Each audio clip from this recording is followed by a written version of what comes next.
it's in all of our best interest that everybody prosper. Mm-hmm. And if that doesn't happen, that as a species, we're in trouble.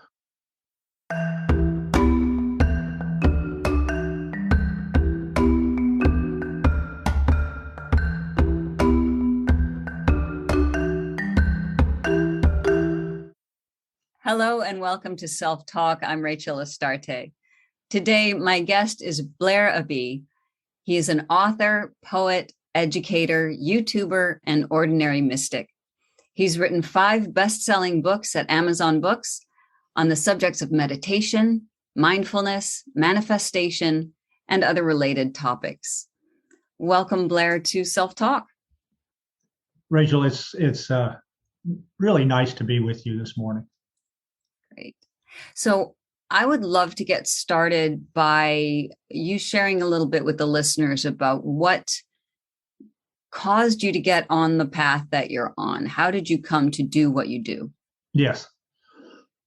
Well, I started doing yoga about 45 years ago, a little more than 45 years ago, when I first moved to San Francisco and went to the Integral Yoga Institute, which was founded by the fellow Satchidananda, who was said to be the guru of my generation of people. Part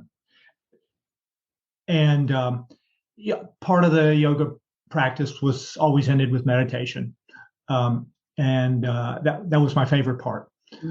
And so I did it really for this whole period of time since then. But it really wasn't until about 6 years ago when I had a traumatic experience with my work that I began to take a deep dive into my meditation practice and began to experience a deeper level of illumination, if you will. I took a high-level job in San Diego. And I wanted to get back to the West Coast because my wife and I lived on the West Coast. My kids, my grandchildren were here, took a job there. It turned out my boss was a psychopath, ruining the program, not being very well monitored, misusing money and people and so forth. And I just couldn't put up with it. So I began making noise. And I ended up doing a whistleblowing. They did an investigation. She got fired, but they fired me too because they said I was a troublemaker. Wow. And apparently this happens a lot with people who do whistleblowing, unfortunately. And that really kind of blew my whole world apart at that point. I mean, I was my job. My ego was out to here, and I was strutting around and my career trajectory was basically ruined. So I took a deep dive into my meditation practice for therapy, really, and I began writing for therapy. And in the process of doing that, began to have unusual experiences of soul contact. I began to realize that higher consciousness was not just a concept, but it was very real, and that there was a real part of me, which all of our master teachers have said is part of all of us, the kingdom within. And as a result, the writings began to take shape as an ongoing conversation between myself and my higher consciousness. And I wrote and I wrote and I wrote and I wrote. After a while, I began to realize that I had something that was of value perhaps to other people as well. And after about several 100,000 words, and I began to shape everything into books, and that's what's resulted in the 5 books that I've published at Amazon Books on the subject of meditation, mindfulness, manifestation, wellness, that type of thing. So that's what I continue to write about. That's what I blog about. That's what my YouTube videos are about. And I think the fundamental message that I came away with was that you and I and all of us really are eternal beings living in very complicated biomechanical vehicles, the whole spirit and a body notion, that we are very identified with. And that we're very identified with our humanity. And we're very identified, I mean, to the point really of being brainwashed, if you will, or hypnotized from birth into this notion that we are human beings, three-dimensional creatures. And I began to see that this was just a part of the picture. The bigger picture is that we're all eternal beings, and that there's a whole five-dimensional there's a whole area of five-dimensional reality that interpenetrates three-dimensional reality, which we all have access to if we know that that's a possibility. And so that's, as much as anything, I see myself as a tool maker. I have a really nice meditation practice that I developed, mindfulness practices, a process for doing abundance and work in that particular area.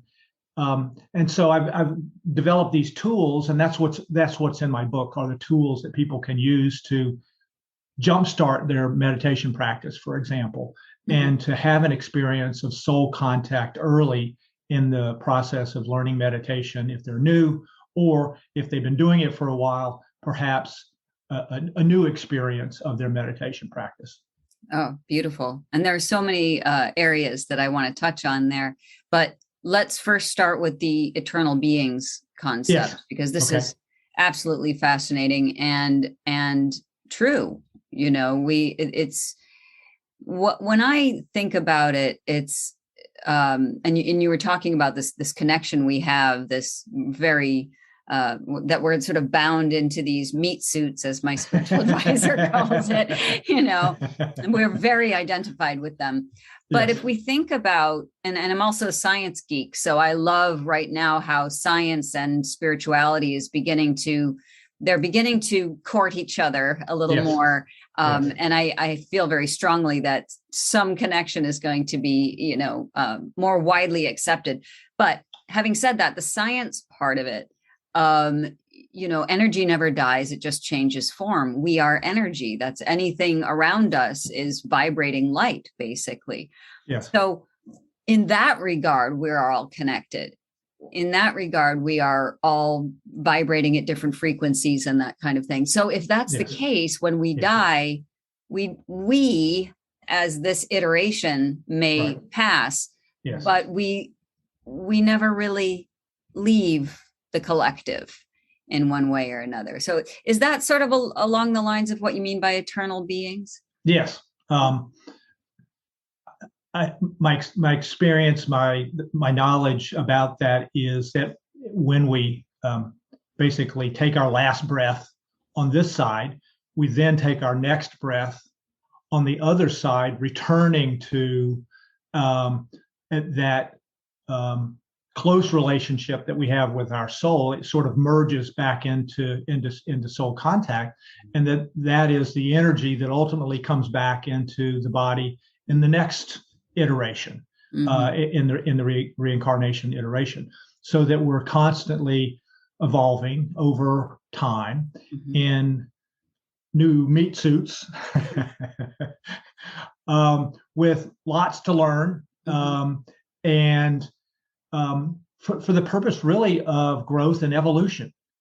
It's said that this is one of the most difficult places to be born onto a planet, and that there are many beings who are lined up because they know that's the case, and that they can evolve rapidly if they can break through the hypnotism of three-dimensional reality and our identification with the human form and with all the stimulation out there.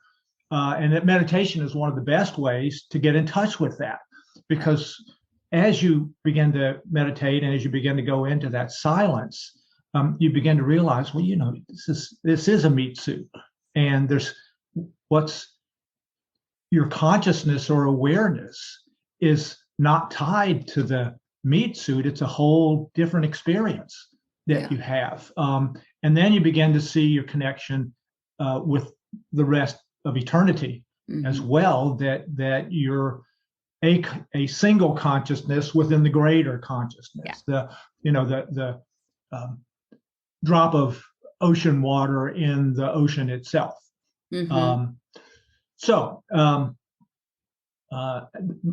I encourage people then to see if they can't have that experience for themselves as well, because once the breakthrough happens, there's no going back. I mean, once you begin to wake up, and that's what I'm really talking about, is just waking up from the hypnotism that we are all affected by, then you begin to see that there's a lot more going on than you knew, and that anybody ever taught you. Because we don't get much teaching from anybody in our early lives, whether it's ministers or teachers or parents. I mean, nobody knows. And so nobody's, teaching the next generation who and what we really are. But if we don't evolve beyond where we are now, clearly we're in trouble. Yeah. And I want to get back to the meditation in a moment, but since you touched on it, I think it's really important to talk about this. A lot of people are talking about this evolution of humanity, the psychospiritual evolution of humanity. And you mentioned that humanity is rapidly evolving and devolving simultaneously. Can you speak to that a little bit? Yes. Well, I think there's a lot of information out there and available now, and teachings and teachers and so forth that's available to people. And a lot of people are being touched by beginning yoga practice and doing meditation. And I mean, there's just so much going on. And I think that we are, therefore, many people are waking up. And especially the younger generation, they're coming in with less conditioning, so they've got a head start on us. Good. Old folks. Yes, exactly. That's what we want. Right. So I think there's so much conversation. I mean, you just everywhere on the internet, there's conversation going on about these kind of topics and so forth. At the same time, you can see there's a devolution going on among a certain group of people, and you see it in the United States on the political right, especially, where it's the devolution is away from democracy, for example, and into violence and into an insistence that what I believe and what I think and who I support is the only way. And nobody else gets to participate in that. So there's the evolution and the devolution happening at the same time. Now, a psychologist friend of mine said that it's in some ways, from a big perspective, not a bad thing that a lot of this negativity, this darkness, this anger that's been sitting there forever is beginning to bubble up. Sure. But in the process of doing that, it's difficult. It's difficult for those of us who are on the evolutionary track to see, what's going on around us and the tremendous suffering, mental and emotional suffering that's going on that would lead people to resort to violence as a way to try and not resolve, issues and so forth. Right. So I think that's happening at the same time. And it's my contention that if we don't begin to evolve out of our three-dimensional way of operating as human beings, the planet is just going to, who knows, but right at the edge of everybody's consciousness is this notion that climate problems may swamp us. Yeah. And you see it everywhere. Yeah. And if we don't wake up, if we don't evolve, if we don't see that we are connected and that it's in all of our best interest that everybody prosper. And if that doesn't happen, that as a species, we're in trouble. But because of the evolutionary thrust that's going on, I have high hopes that the awakening will happen in time.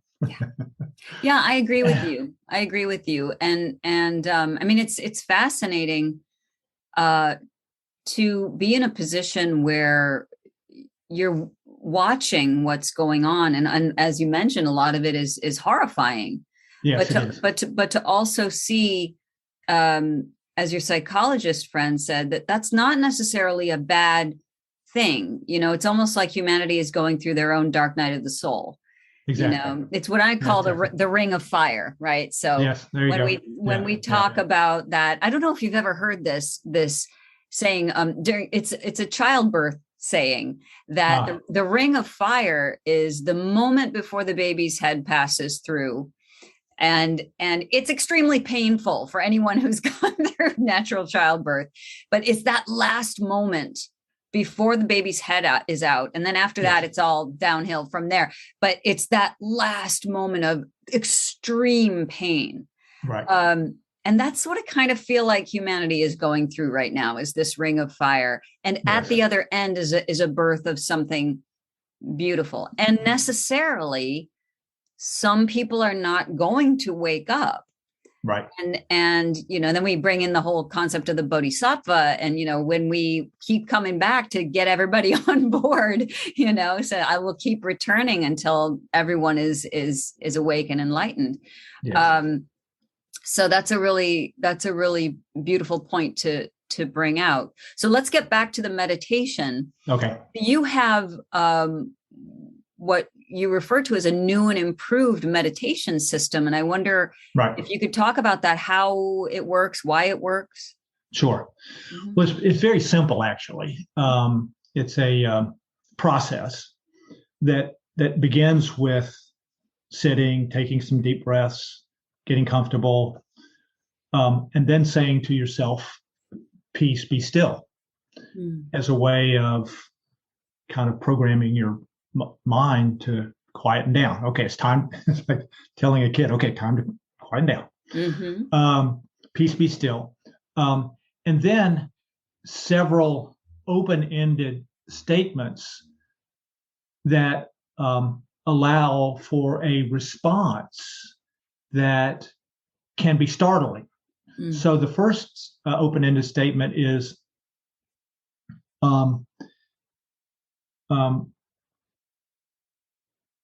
the all, which is what I refer to God as, the all, the infinite intelligence, is.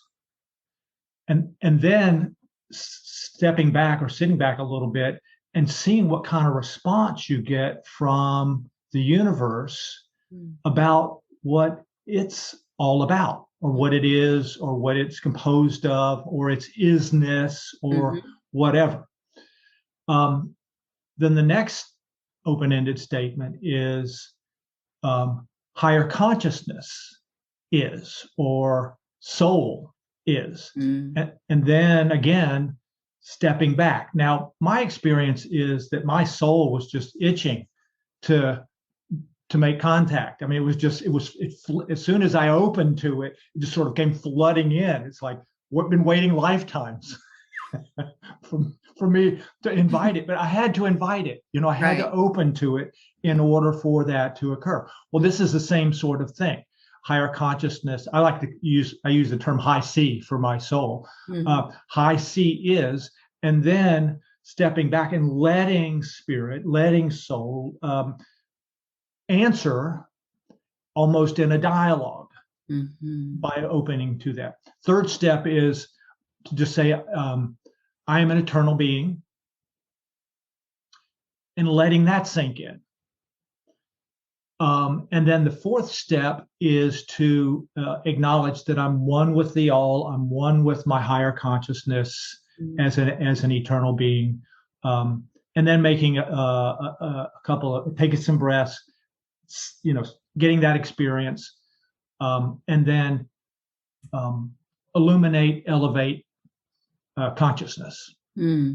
Illuminate, elevate consciousness, saying that several times. The interesting thing about this is that it really opens you up for a response. It opens you up to soul contact, which I think is what's really important about it. And it sort of bypasses all of that mind training that I learned. Right.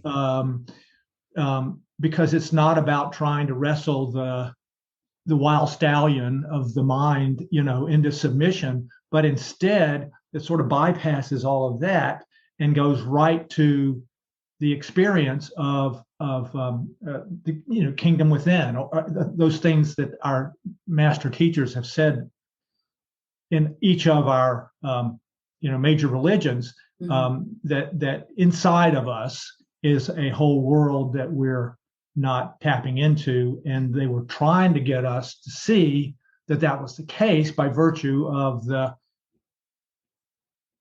way they use their lives as an example of what it could be like to wake up. Right. Yeah. And I love that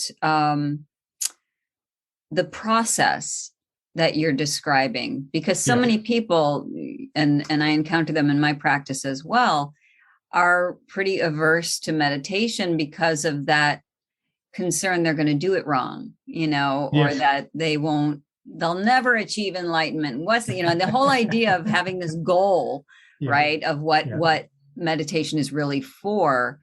But I appreciate that what you're saying is you're opening the door of perception to receive what's already there for you. What's already there. That's right. Yeah, exactly. That's beautiful. Yeah.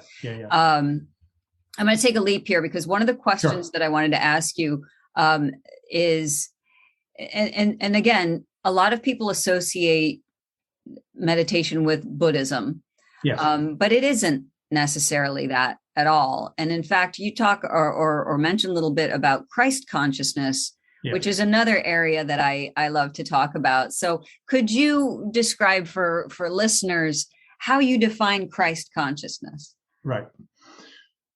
Well, Christ consciousness is what we've been talking about, but using that as a good way to better define what we're talking about. Christ consciousness, to my way of thinking, is a state of awareness that where the person who's having that state of awareness achieves a level of illumination, not necessarily, although potentially, but not necessarily full enlightenment, where you never go back to your three-dimensional mind, but you begin to have experiences of illumination. And to my way of thinking, Christ is a term like Mr. or like, but it's a term of honor. One who is illumined, one who is awakened, could be said to be a Christed being, and that all of us have that potential. In fact, we could really say that Blair Christ, Rachel Christ, Steve Christ, all of us have that. If we don't know about it, if we're not exposed to it, it doesn't exist for all intents and purposes. Right. But once we begin to have that experience, then it really becomes part of our kind of our new beingness, if you will. I used to think Jesus's last name, because I grew up in the Christian church in the South, I used to think his last name was Christ. And it was many years before I realized, Krishna, Christ, talking about the same thing. Yeah. Really talking about those master teachers who achieved enlightenment and who then turned around and were teaching their disciples and anybody who would listen, what they had learned and what they had realized, and that all of us had that potential, that they weren't special beings other than they had made their own breakthrough and then were turning around and sharing that breakthrough with anybody who had any interest in what they had to say. Right. Yeah, that's beautiful. And, and Jesus did say the kingdom of God is within you. So exactly. That's the teaching, right? Nobody ever taught that in any church, in any sermon I ever remember from my youth. because they didn't know. I mean, Right. they didn't know what he meant by that, and Right. therefore, how can you teach it? And how can you, if you don't know, as a minister, for example, how can you teach people in your group Right. what that has some potential. Mm-hmm. Good. Yeah. Beautiful. And thank you for illuminating that, because I think it's a really important thing to talk about, to understand how the previous teachers brought these teachings to us. Yes. And how we can continue them for ourselves. So I want to shift a little bit to another topic you talked about at the beginning, which is manifestation. Yes. And this is a hot topic for a lot of people. Yes. But you have something, a process called best possible outcomes. What is that? Yes.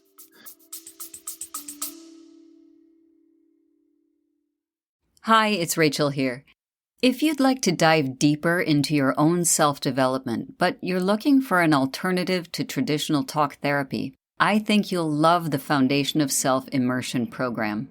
For a full year, you'll get dynamic coursework you can complete on your own time, plus weekly coaching calls and monthly one-on-one sessions with me for personal support. Visit foundationofself.com and click on the events page for more information. That's foundationofself.com. Now, back to the episode. Best possible outcomes is a process that I developed sort of at the back end of a whole set of conversations and writings that I was doing on the notion that we all create our own reality. Mm-hmm. That by virtue of the vibration that we put off, we attract that to us that's consistent with that, and that is, and as a result, the circumstances, the people, the life experiences that we have reflect our vibratory rate, mm-hmm. In its many diverse swirlings around that all of that has. So best possible outcomes is a process that goes like this. I ask, going back to my original spiritual training, ask and you shall receive. Mm-hmm. I ask higher consciousness, I ask my higher self for the best possible outcome related to X, whatever that happens to be. A good parking place, mm-hmm. good recovery from hip surgery, which I just had. Mm-hmm. It's something that you can use all day, every day, as it relates to that which is just before you, as an experience. So I ask for the best possible outcome related to my hip surgery, for everybody involved. Mm. So it's not just for me, but it's for everybody involved. Mm-hmm. And then pausing. And a lot of the times in doing the process, I'll get a sense that there's a little bit of a shift, or a breath will come, or some indication that my soul, my higher consciousness, has engaged, if you will, mm-hmm. is on the field. It's on the case. Yeah. And then a thank you to higher consciousness for its involvement in my life and in my in this particular instance. So it's real simple, but it has some interesting complexity to it, in that by asking, you're opening yourself up. By asking your soul to be involved in your life, you're asking related to something, some situation or circumstance or relationship or whatever but you're not saying what you want it to be. You're not, getting your mind involved in saying, look, soul, this is the way this ought to be, but you're opening up to the best possible outcome from soul's perspective, Right. which knows much more about what I need. Yes. And which will help me to evolve and to grow. And the outcomes are often better than I could have even imagined when I do this. So like I said, I do it every day. I pause, I let soul begin to engage. It's kind of turning it over, if you will, and then offer thanks and gratitude for the experience, and then just let it go. Right. Now, sometimes I'll come back to it because my mind wants to revisit it, but it's not necessary because once you've turned it over, it's in good hands. Yeah. And you can use it 10 times a day on anything that is before you that you want a best possible outcome for. Yeah, that's beautiful. And what I appreciate the most about that is that it's not about giving your power away to some force that's beyond you. It's actually tapping into that part of you that is, well, all of you is connected to what the Taoists call the primal unified awareness, which is our highest consciousness. That's part of who we are. To me, that sounds different, appreciatively so, from what most people think of as intention manifestation. Right. That you're sort of putting it out there into the, that's sort of like the secret, right? Which is that's right. Visualizing, and doing your poster board, and and trying to use your mind, your human mind, to create something, as opposed to opening up to perhaps a better outcome. And maybe the BMW is not going to appear in your driveway. Maybe it doesn't need to, I mean, maybe you need a truck rather than. Right, exactly. So that's what I appreciate, that best possible outcome, not only for yourself, but others as well. Yes. And I think that's the other thing too, is when we look at the traditional concept of intention and manifestation, it implies that if you're not pure in your thought, you won't receive what you want, or that somehow you haven't cleared yourself enough. And there's almost like it's almost a punishment, that somehow you're not doing it enough, or you're not good enough. Right. That's right. And, but I love this idea of you're leaning into something that's already there and sort of turning up the volume on that cosmic connection to the higher consciousness. Yeah. And it does assume that you've made soul contact. So if you haven't made soul contact, this is a way to perhaps open yourself to soul contact by asking your higher self, which you may not be very familiar with, to be involved, and then just seeing what happens. Right. Or if you've done meditation practice, perhaps even the higher consciousness meditation process that I have, you've had some soul contact, then this is easy. I mean, this is a next logical step in using a tool to really to have a better life experience. Yeah, absolutely. And you did it for me, but I was going to say that brings back your meditation practice to be able to have that kind of soul contact, to get familiar with that, to understand, your voice and how you reach out to it and how it comes back to you. Yes. Yeah, that's beautiful. Yeah. So Blair, how can people find you? Well, my website is highcmeditation.com. So it's capital HI, capital C, meditation.com. So they can find me there. They can also find me at YouTube, Higher Consciousness with Blair Abee channel for my YouTube work. And those are the two primary ways that people can get in touch with me, as well as going to Amazon Books and getting one of the 5 books that might resonate, whether it be meditation, mindfulness, manifestation, and I've even got a poetry book, kind of a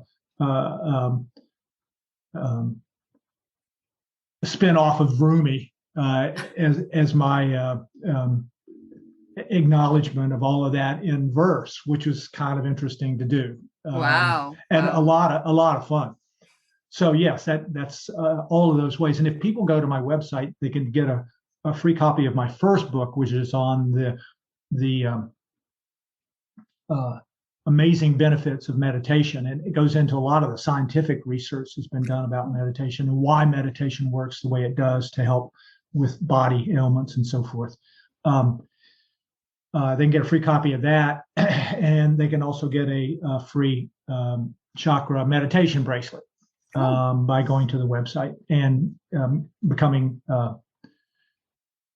members of my my mailing list and getting ongoing communication from me that way. Beautiful. Yeah. And I'm going to put all of these links in the show notes so people will know, how to reach you Yes. once this airs. And Blair Abee, I just want to thank you so much for being on Self Talk today.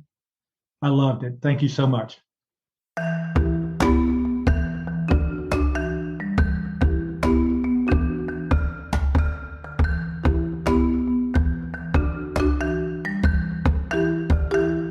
Hi, this is Rachel Astarte from the Self Talk podcast.